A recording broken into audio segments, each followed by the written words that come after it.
Okay, class, thank you for joining me. We are going to work on Learning Module 5. Of course, if you have some Learning Module 4 questions, I can go over those as well. But we're going to start with Section 5B, number 3. Let me get my pen. Alright, so the surface area of an open top box with a length, a width, and a height can be found using this formula. This is basically a cube. So think about a shoe box or any box, and those have 6 sides. So this says an open top box, so it's only 5 sides, right? So we got 2 sides there, 2 sides there, and 1 side there, which gives, so think about a box that doesn't have a lid, right? So it's got all these sides, but not the top. Okay, that part's less important. So we want to find the surface area of this open top box that has a length of 3, so L is 3, the width is 10, and the height is 9. So all we really need to do is plug in the numbers that they gave me and use order of operations. So if this is my formula, A equals 2 times L and times H. L is 3. And H is 9, plus 2 times W, which is 10, times H, which is 9, plus L times W. L is 3, and W is 10. Once we have all those numbers plugged in, notice I use parentheses to implicate the multiplication that's happening in between these numbers. But once I plug them in, it's just a matter of order of operations. So I have here, I got the 2 times the 3, which gives me 6 times 9, which gives me 54, plus 2 times 9, 18. 18 times 10 is 180. And then 3 times 10 is just 30. So my surface area, and this is centimeters squared, so just going to add those up. I get 54 plus 180 plus 30 equals 264. So my area is 264 centimeters squared. Did that answer your question, Carla? Okay. What other ones do you guys want me to go over?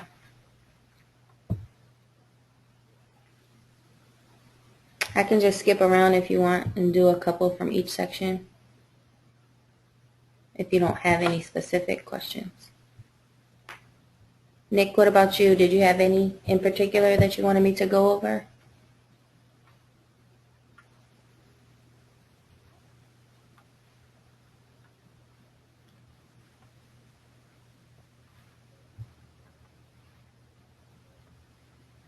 Yeah, go ahead, take a look, see if there's any problems you've been struggling with, or maybe didn't know where to start.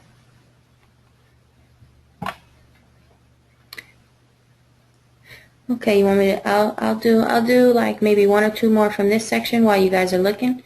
Then I'll jump to 5C and I'll just kind of do a couple in each section. What about Learning Module 4? Did you guys have any fraction stuff you wanted me to go over?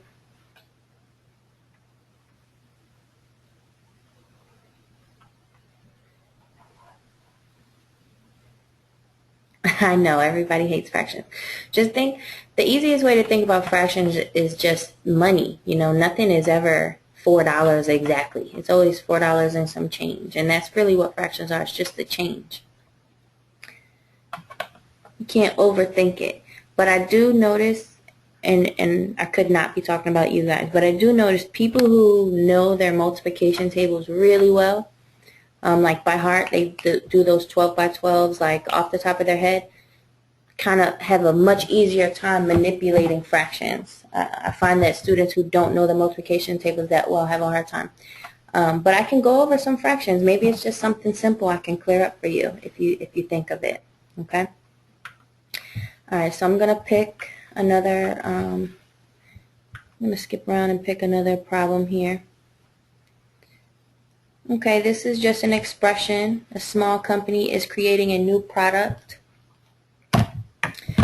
to sell to buyers. They have estimated that it will cost them $11 to produce each item.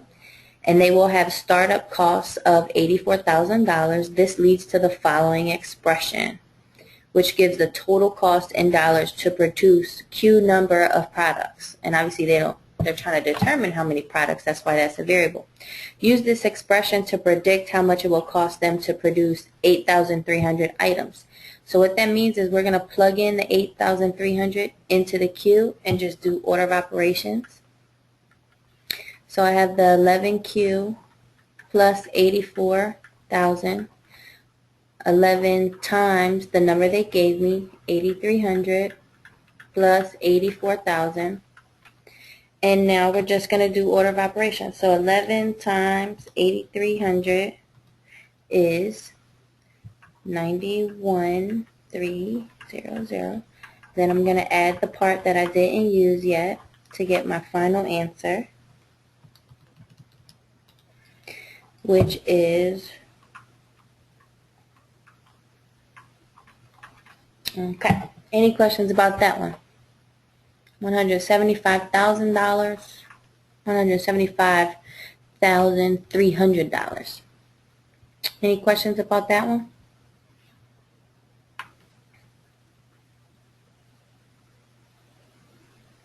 Okay, let me go to another one. Same thing here. So this whole section is all about plugging numbers in or evaluating. Evaluating is just a fancy way to say plug it in. Okay, these have exponents. It's telling me A is 1 and B is 5. So I'm going to plug that in everywhere I see it. So I have 3 times 1 to the 4th power plus 2 times 5 to the 2nd power.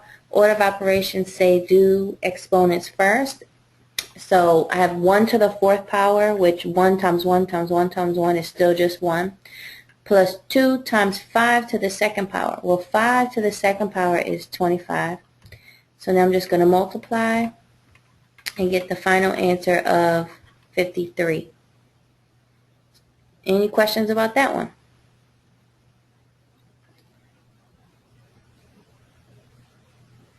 Okay.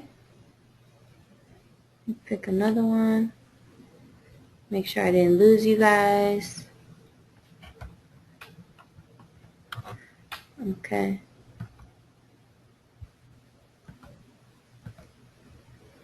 All right.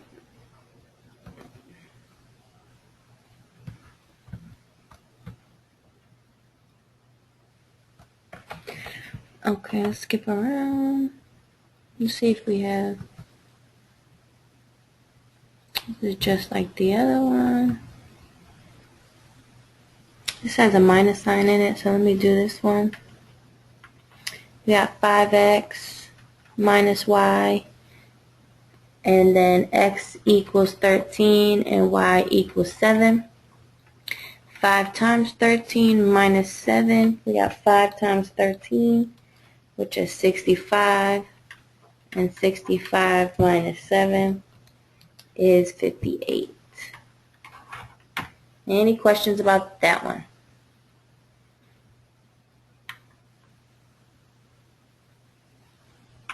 Okay.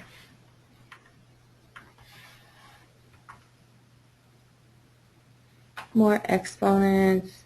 These are all pretty similar. It's just good practice for plugging numbers in. Just make sure you use parentheses. I'll go ahead and do this one. This is the actual formula that we use to convert Celsius to Fahrenheit, and well, Fahrenheit to Celsius. So this is actually a pretty legitimate problem here. We got C equals 5 times F minus 32.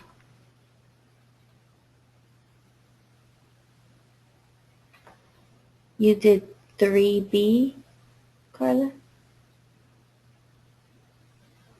Was that a typo? You mean like learning module 3?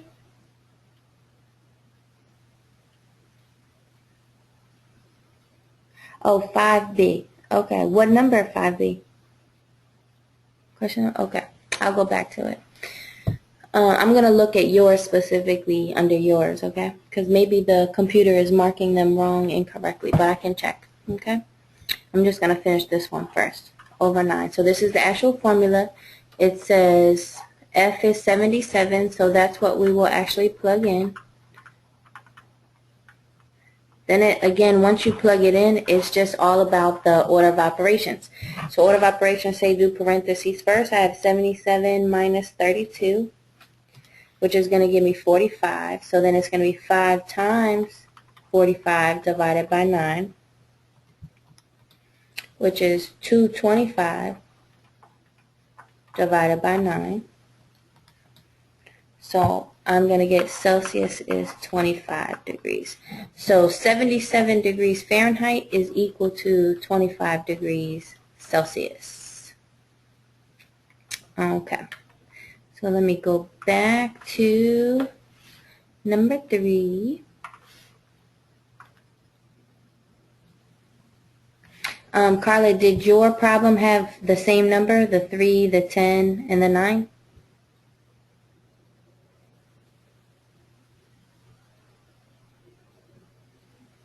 No, it had different numbers? Okay, I'm gonna stop showing my screen for just a second because the page I'm gonna go to shows grades. So I'm gonna go look up yours specifically, okay?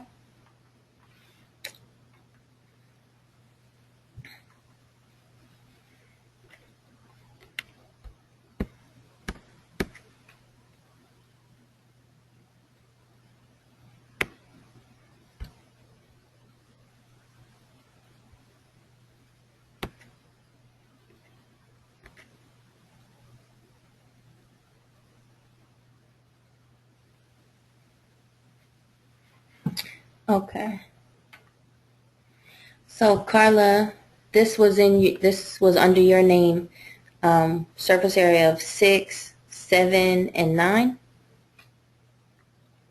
And you probably have a new one now, right? But this was the old one. So let's do this one together. Okay, so same formula, A equals 2 LH plus 2WH plus LW.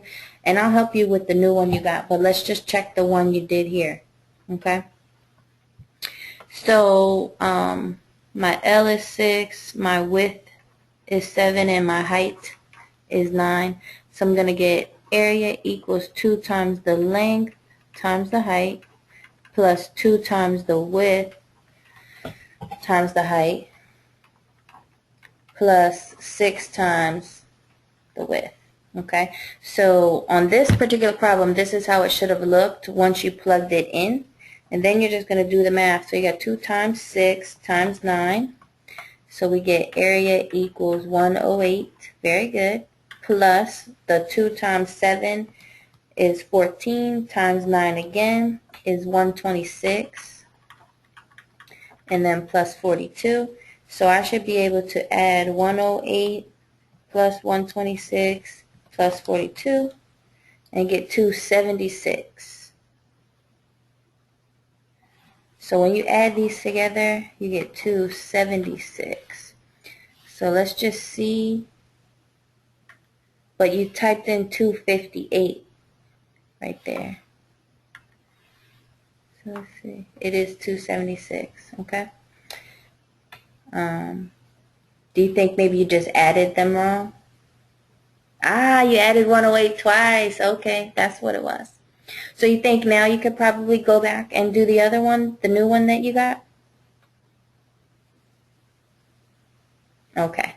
All right, let me know how it works out. Nick, what about you? Anything that you came up with that you want me to go over?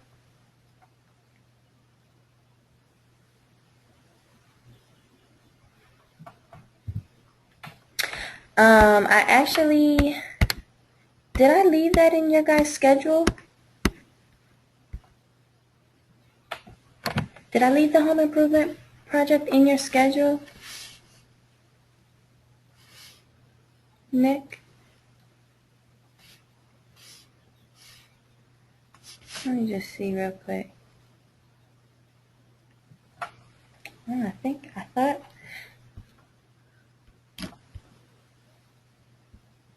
I didn't mean to if I did, because I already took it out of the Learn module. I may assign it, as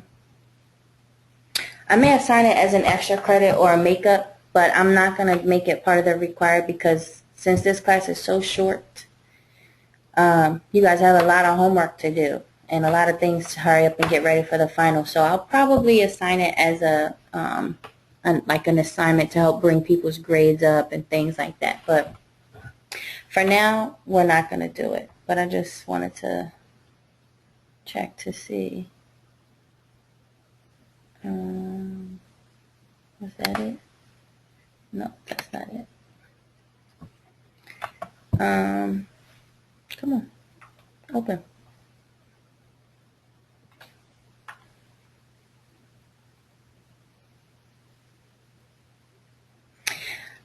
It's a project that I really enjoy, but it works out a lot better. Good job, Carla. It works out a lot better when it's the whole semester. And I just found that it was just too hard. Oh, yeah, I did leave it on there. No, we're not going to worry about that. We are going to complete this project down here, though, the math and pictures that you see, and the study guide peer review, we are going to do those. But the home improvement one I did take out for the sake of time. Okay, so thanks for asking about that. Okay. All right, let me go back to Learning Module 5. And I'm going to go to 5C. And let's try some problems there.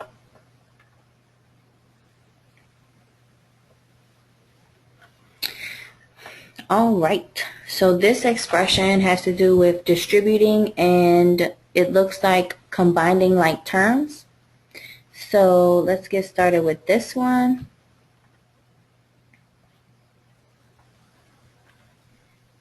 Okay, so in this problem, we have to distribute the 2 to each term inside the first set of parentheses, and then we also have to distribute -5 to the 3 terms in the second set of parentheses. After we do that, we'll be able to combine like terms. So 2 times 7x squared is 14x squared. 2 times 3x is 6x, and 2 times 4 is 8.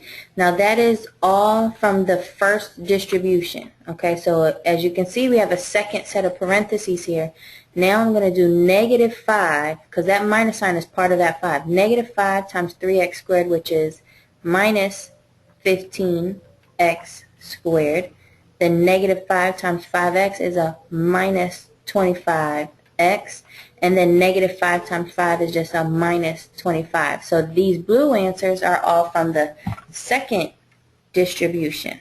Okay, so now you can see I have 1, 2, 3, 4, 5, 6 terms. Then I'm going to check to see if I can combine them to get fewer terms. Okay, just change my color. So I'm going to look for terms that have the same exact variable and the same exact exponent. That is what makes them like terms. Since I have 14x squared and -15x squared, they match. I can put them together, and that also means that I'm going to combine the coefficients, which you see here are 14 and -15. That means I'm going to have a -1x squared left after I combine them. So I'm done with these two. I can see that I have a positive 6x and a negative 25x. They both have the x, which is what makes them like terms. So I'm going to combine the 6 and the minus 25 to get negative 19x. So now I'm done with that one. Finally, I have a positive 8 and a negative 25. So I'm going to get a negative 17. Because you always take the sign of the higher number. Technically, I don't have to write -1x. I could just write -x squared minus 19x minus 17. So now it's asking me to type in the appropriate coefficients here. So my x squared is really just a -1. My x is really just a minus 19. And my constant, my last number, is minus 17. So we are actually just typing in the coefficients in this particular problem. You guys have any questions about that?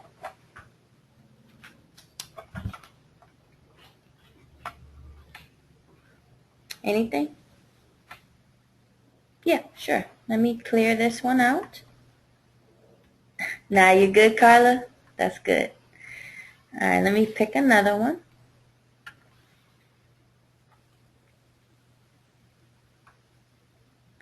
Number 2.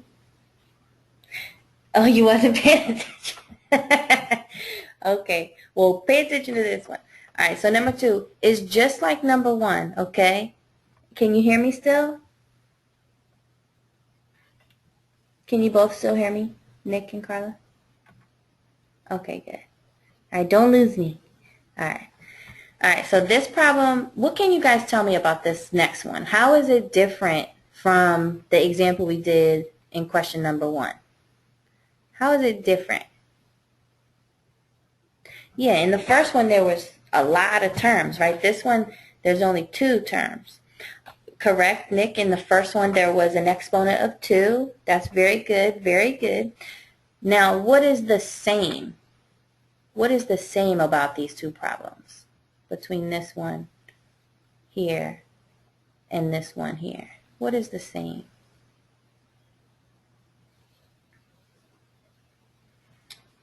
Do you know? Well, in both of the problems, we're going to use the distributive property, right? The difference was in the first one, I had to distribute the 2 3 times and then the -5 3 times. But in number 2, I'm still distributing, but I'm only going to distribute the 6 twice and the -3 twice. So they're the same because you're distributing and looking for like terms, but they're different because the other one you had to distribute more and there was the exponent. Okay? So this first one I'm going to get 6 times 4x, which is 24x, and then 6 times 5, which is 30. -3 times 6x is a -18x, and -3 times -6 is a +18. So how many terms do I have right here? How many terms do I have here? 4. Very good. They have some matches. What does 24x match? What term matches 24x? Very good. The -18x. Make sure that sign goes with it, okay? So since I have a positive, hi Marisol, don't worry about it. I have a positive 24. We recorded it so you can go back and watch the rest, okay? I got a positive 24 and a -18. Am I going to add or subtract these terms? Very good, Nick. I'm going to subtract them and take the sign of the highest number, so I get a positive 6x. Then I have 30 and 18, which are both positive, so I'm going to go ahead and add those to get a positive 48. And this will be my final answer, which is an expression, 6x plus 48. So over here I would type in a 6, and here I would type in the 48 because you can see they already have the x typed in for me. Questions on that one?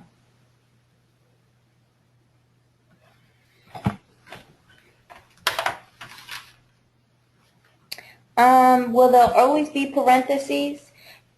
If you have to distribute, yes, because usually when you have parentheses and you have more than one term inside of the parentheses, like here, we have 2 terms, so I need the parentheses to show that 6 is going to get multiplied by everything, the first and the second. If there are no parentheses, then that means it's probably adding and subtracting. Okay? Did that answer your question? All right. Let's do a couple more examples because maybe there's an example that really asks the question you're trying to ask. Okay. So I think this section, since it's all about distributing, it's definitely going to have parentheses because that's what this section is about. So let's just do some more. Okay. Now I'm going to kind of ask you guys to go through this one with me so I'm not talking to myself so much. How many terms am I going to distribute this 8 to? How many terms? 3. Very good. I have -5x, I have -8, and I have -6y.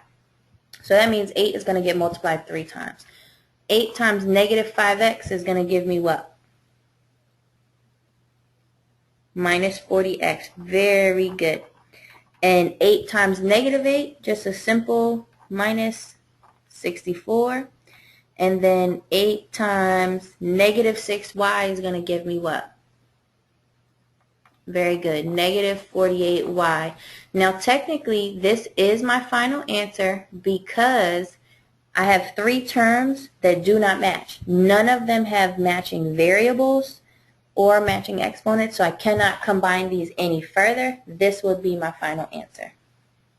Any questions on that one?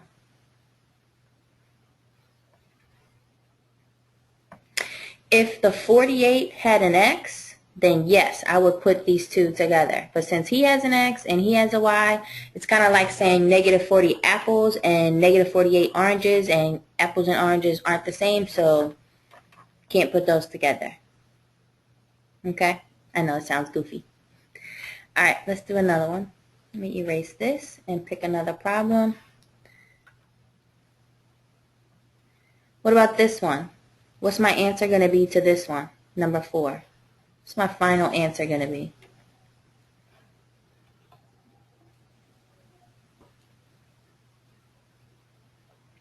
Not quite, Carla. Slow down. What about you, Nick? Do you, or Marisol, do you guys know what I'm going to get here after I distribute the negative 3?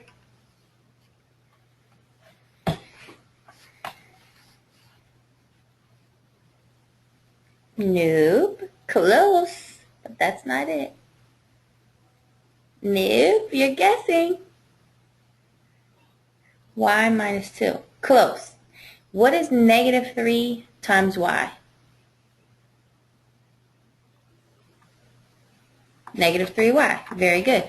What is negative 3 times negative 1? Times. We're not adding and subtracting. When we distribute, we are multiplying. So what is negative 3 times negative 1? Close, Nick. Close. Watch your signs.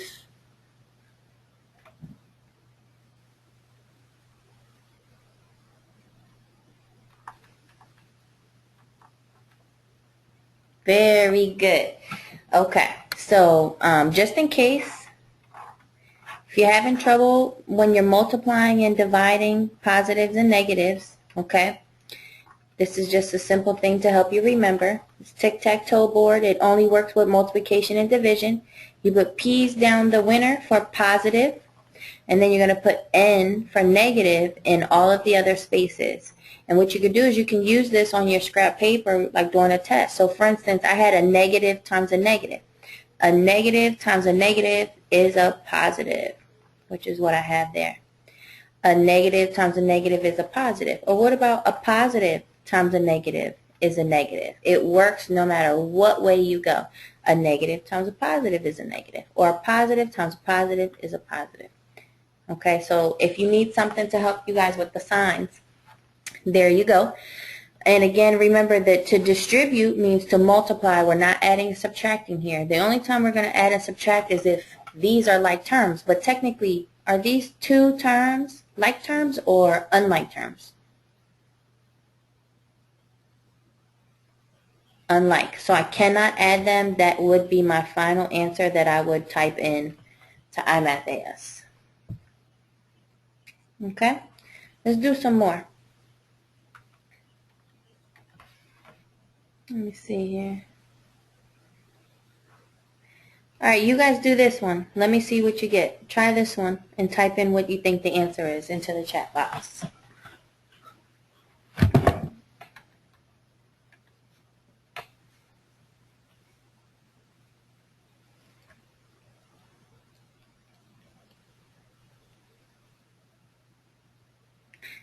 Very good. 10, well, almost, not 20 though, because you're not adding, you're multiplying. To distribute means, there you go. I seen the light bulb go off. So so 10 times Z is definitely 10Z, but 10 times 10, yep, is 100. Very good. Now we're cooking. Let's do another one. Okay. All right, what would this one be?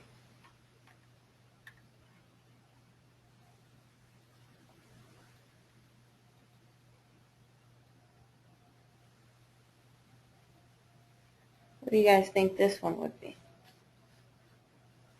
Very good. 6 times x is 6x, and 6 times y is plus 6y. Very good. Perfect. Now you're cooking. Let's skip around a little more. Alright, this is pretty similar. They're just, changing it up a little. That's okay, Carla. Just watch the recording later, okay? Was there anything else you wanted me to go over? Or was it just that one question you had?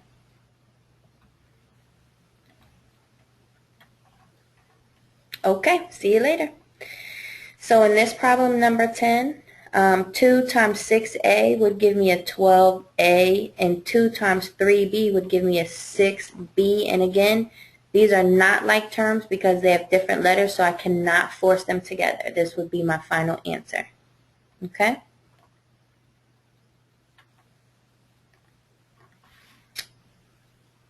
Sweet.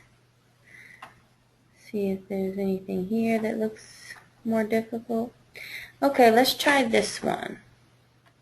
So here, I am going to distribute the 6 to the y and to the negative 4. But then I just have plus 9y plus 5. So these are just adding. There's no parentheses. There's nothing to multiply. They will hang out until I'm ready to combine like terms. So 6 times y is 6y. 6 times negative 4 is minus 24. And then I'm just going to rewrite the 9y and the 5 because I haven't used them yet. There was no parentheses, no distributing, no multiplication. But now I'm going to look for like terms. 6y and 9y definitely are 15y, and minus 24 plus 5 is a minus 19. Any questions about that one?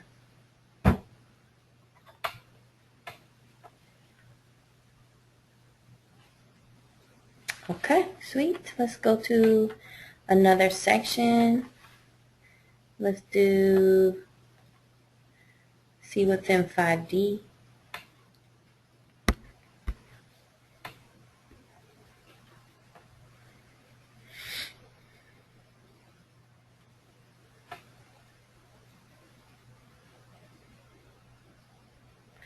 Okay, 5D is we're going to simplify as much as possible, which basically means you can see the section is called combining like terms. So we're just looking to combine the coefficients that have like terms or like bases. So I can see here in this one I have negative 4 n squared plus 6 n squared. Since they both have an n squared, I'm only looking at the coefficient, which is minus 4, and a positive 6 is going to give me a positive 2 n squared.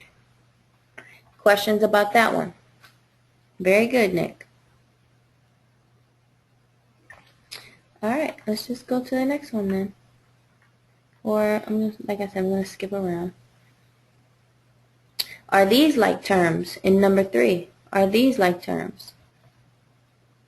Yes. And so what would my final answer look like here? I have a positive 3 and a negative 5.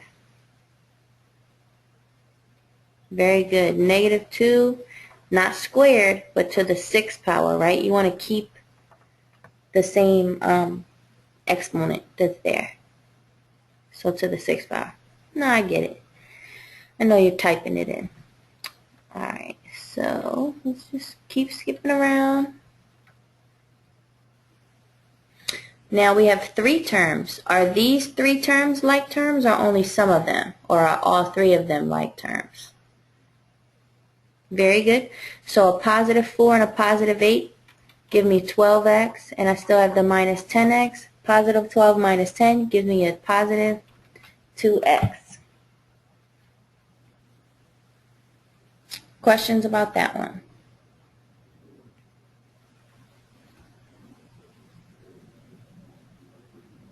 Okay. All right. We're cooking. Let's just see.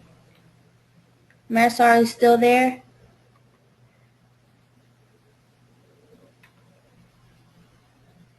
Oh, I lost Marisol. It's just me and you, Nick. Okay. What about one that doesn't have what about one that doesn't have like terms? Okay, let's see if this section gives us any examples like that. Aha, here's one. So Nick, how many terms are in this problem?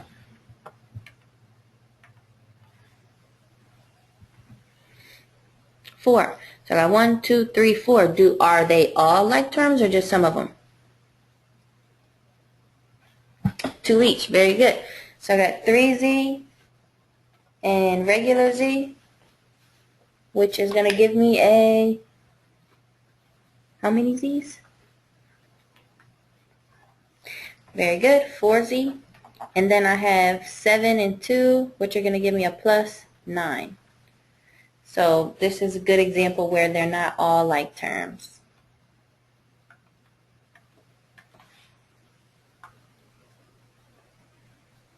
Okay, here goes one. Looks a little different than the problems we've been doing. If you rush, you may not notice that this 3 is not being distributed. Normally when something's being distributed, it's written right up against the parentheses like this. And that's how we know it's multiplication. But here it's 3 plus 12 plus y. So really, I don't even need those parentheses. They're trying to trick me into distributing when I really don't need to. Okay?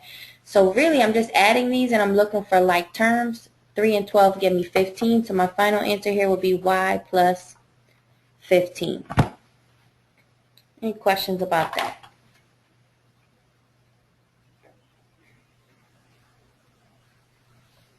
It could be 15 plus y, but technically, if we're going to, and I always say grammatically correct as if this was English, if we're going to be like grammatically correct, the y should always be written first, and the constant, which is a plain old number, should always be written last.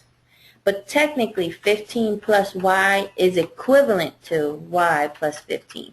So they are both correct. This one is just written more properly, or just written properly. Okay, let's skip around again.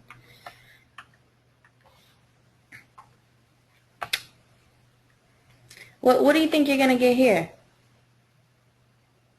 What's this one going to be?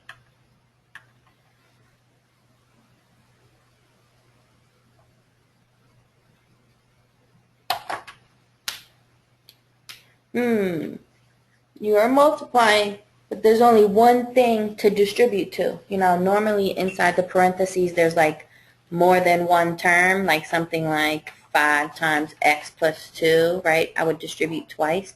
But technically, inside the parentheses, how many terms are there? 1. So you're just going to multiply once. What's negative 5 times 4? Negative 20. And since I don't know what x and r are, I'm just going to do negative 20 rx, and that's it.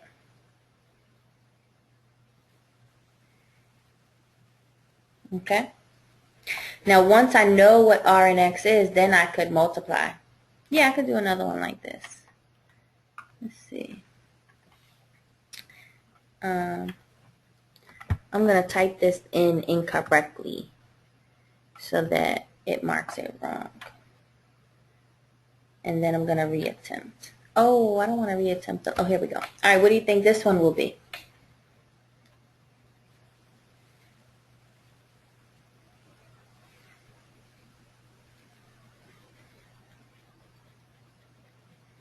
Negative 63 UB. And technically, again, just being grammatically correct, I would do negative 63 BU because I want my letters in alphabetical order.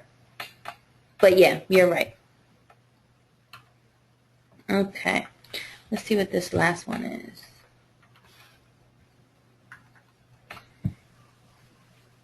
Alright, what about this one? Am I actually distributing that 3, or are they just trying to trick me?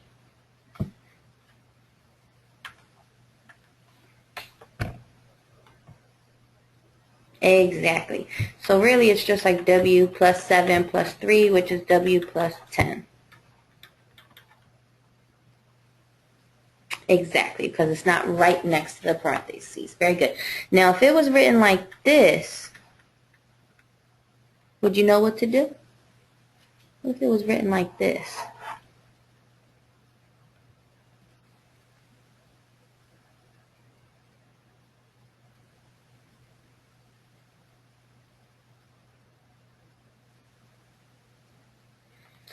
Almost.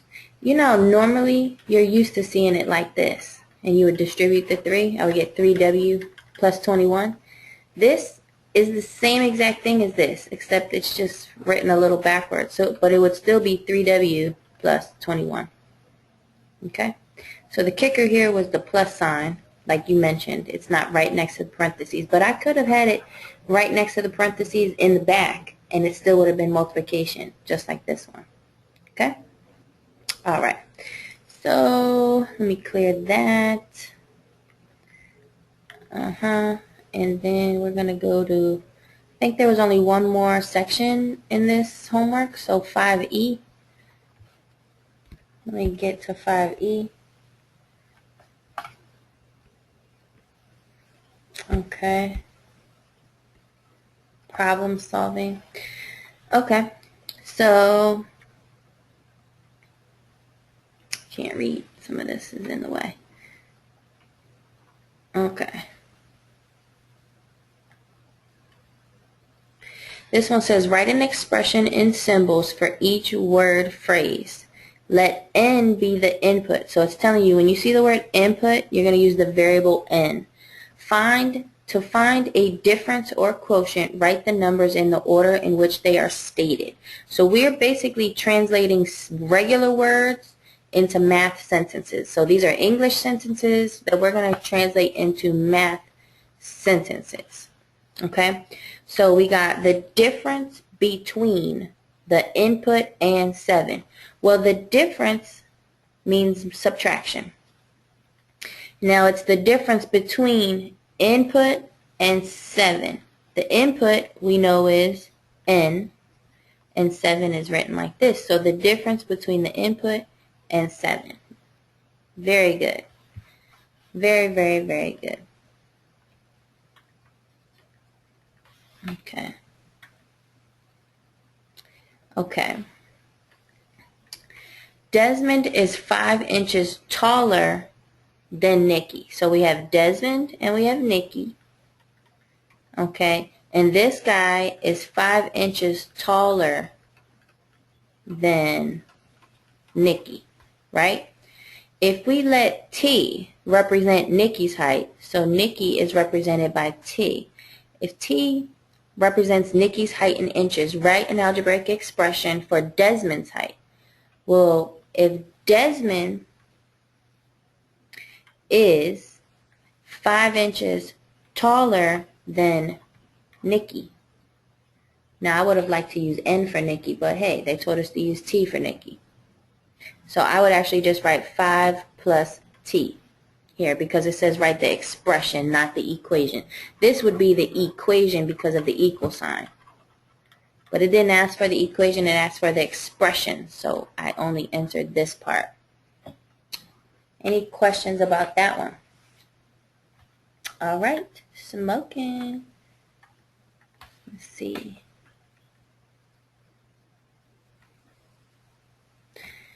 All right, I want you to read this one, Nick, and type what you think it will be.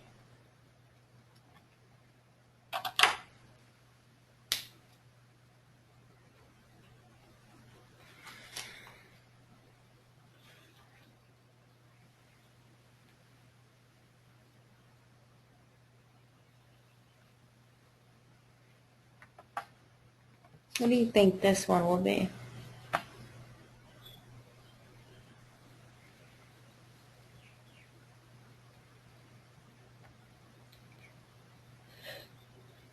Very good. Very good. Okay, so in this one, it says, Linda and Juan went shopping. Linda spent $15 less than Juan. If Z represents how much Juan spent and Linda spent $15 less, that is exactly correct. Good job. Sweet. All right, let's do this one together. It says write an expression in symbols or words, or in symbols for each word or phrase. Let N be the input. So it's giving you some really specific information. If it talks about the difference or quote, write it in the order in which they gave it to you. So N credits at $86 per credit. So what operation do you think this phrase is asking? What operation? You got add, subtract, multiply, divide. What operation do you think?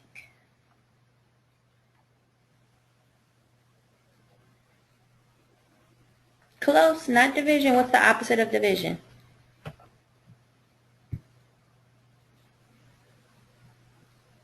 Multiply. Now let's think about it. Let's say that I say some CDs are $10 a CD, right? And I want you to buy 5 CDs. How much is that actually going to cost? Because you multiplied, right? So it was $10 per CD. So this is $86 per credit. Okay? So $10 per CD and 5 CDs means it'll be $50 because I multiplied these. This is per. So I'm going to go $86 per credit, or N times 86, or 86N is really the proper way to write it. But it's still multiplication. That one good? Okay.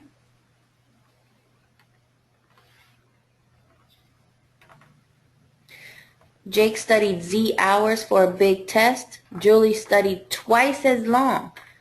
When somebody does something twice or triple, what operation is that? And again, you only got the 4. Add, subtract, multiply, divide.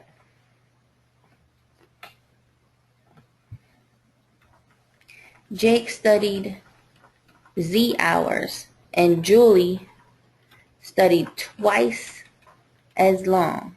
Yep, I'm going to multiply. Now, twice means what number? 2. So I'm going to go 2Z. 2 times whatever Jake did. Okay? Very good. No, we only have a couple more, so we're going to go ahead and do both of them. Write an expression that represents the total amount to be paid. Let N be the input. 16 pounds at N dollars per pound. So there's that phrase again. Per pound. So is that add, subtract, multiply, divide?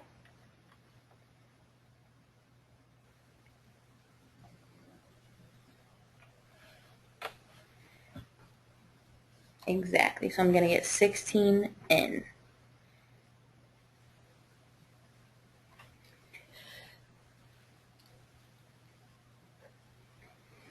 All right. Last but not least,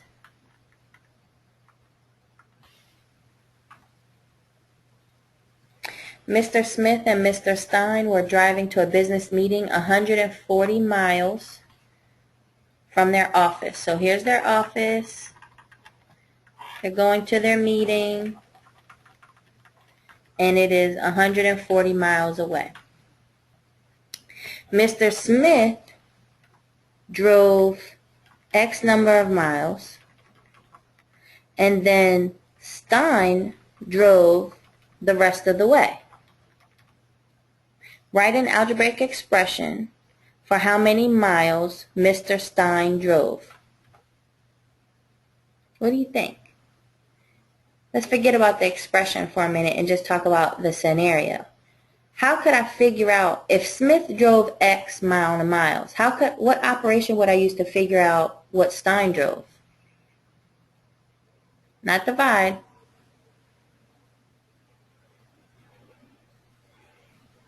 Subtract, exactly. Because let's give this a number. What if I said Smith drove 40 miles? Then how many miles did Stein drive? 100. So you subtract. So whatever this is, if I subtract this from this, I will get whatever was left, right? And that's what we're looking for. That's why it's asking for an expression and not a numerical answer. I'm not going to be able to say Stein drove 10 miles. I'm just going to be able to say an expression. So my expression would be the other way around, actually. It's going to be 140 miles minus whatever Smith did. Because distance can't be negative anyway. So it wouldn't be at negative 140, right? Okay, very good. All right, so I think that I did problems from every single section in Chapter 5 except for A and B. I think I started in C, right? So let's just do a couple there so that they're on the recording for everyone else, and then I'll close out. Oh, I did do B, didn't I? Ah, I did do B, so it was just A, really. Let's see what's in here. A. Marcus bought T-movie posters for $6 each. That means if I want to figure out how much he spent, I'm going to go $6 times however many posters I bought, would just be 6T.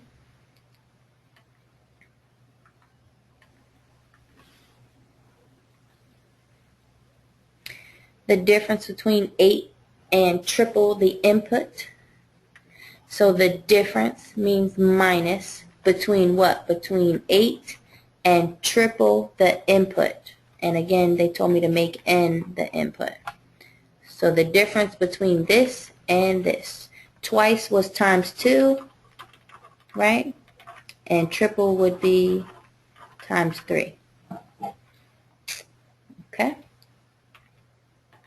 Sweet. Let's do one more. The difference between 2 and the input would just be the difference between 2 and the input. And again, they told me to make the word input n. Alright, so I think that's good for today. I'm going to get this loaded on YouTube so that I could post it to the rest of the class. I'm going to try and have another session maybe on Friday during the day to see how you guys are doing. I'm going to be checking grades to see how everyone's moving along. Hopefully the extra time on Learning Module 4 helped everybody out. So just let me know if you guys have any more questions, and look out for the next session. And thank you for hanging out with me today.